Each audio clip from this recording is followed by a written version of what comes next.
The Old Town Farmers Market is the city's effort to bring local produce and farmers to the downtown community. So we're maybe 3 years into a really good process. I think across the board, farmers markets bring all the same components to the table. For us in Rock Hill, most people would go to Charlotte or Pineville to see some of the bigger farmers markets, but having one locally really changes the game for a lot of farmers that might not have access to those markets, and likewise for the residents in the community. Our Thursday evening market is what we've been working with the past few years. That does include community activities, a little bit more family geared. That's also a cross between farmers and artisans with the vendor base, whereas the Saturday morning market is farmers or local producing vendors only.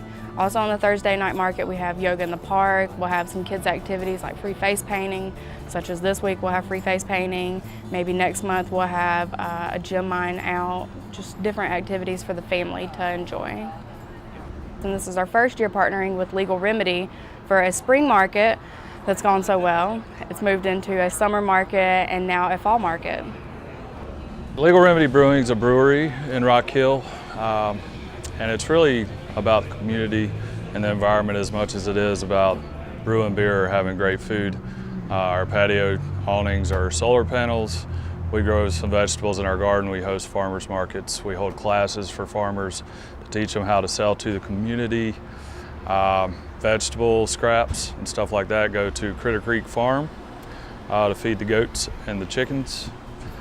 So we're trying to be as environmentally and community friendly, but it's really about, having the farmers exposed. It's slowly grown the amount of people, especially this time of year when your local produce is in season, have really shown up to help support it. So we set it up in our front parking lot. We open at 8:30 in the morning, and it's a good time.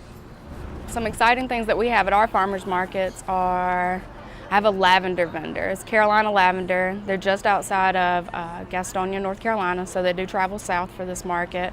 They have a lavender farm, which is unlike any other in the area. They do their own lavender distillery where they distill the oils for incense, a few other things. They make tea out of the lavender. Let's see, we have, of course, local produce, local meats. We have one local vendor that's had quail eggs. We've had everything from local honey. I don't know, there's really a good mix to things. Here lately we've had a lot of Cherokee purples that Legal Remedy actually has on the menu here for a part of their BLT. So it's a good crossover between dining with the public and shopping with the public. If you just imagine shopping at Walmart, say you spend $100, maybe $6 to $8 of that stays local in the community, whereas shopping at a farmer's market, more than 60% of it, so anywhere from $60 to $80 stays local and impacts the local community. So there's a huge difference in who you're shopping with and where you're shopping and where that funds ends up. Well, it's definitely good for the community, which is good for us. It gets us in front of people, but it also gets Legal Remedy in front of farmers. And usually toward the end of the market, I go out and buy stuff that we use here from the farmers to finish out their day. But it's a good way to get them on our menu, help them as well as help us. I think that the shift is happening. People are definitely wanting to shop more, and this allows them that access where they might not normally shop local in Rock Hill. They might travel out of town, go to Pineville or Charlotte. So it's definitely bringing it closer to home. It has grown. Originally they started out with anywhere from 8 to 10 vendors. Last year we seen right around 12 local producing vendors, and now we're up to about 17 local producing vendors. So the market is growing because the need is growing, and people just want to shop local. It's really a whole mentality. You eat local, you drink local, you just be local.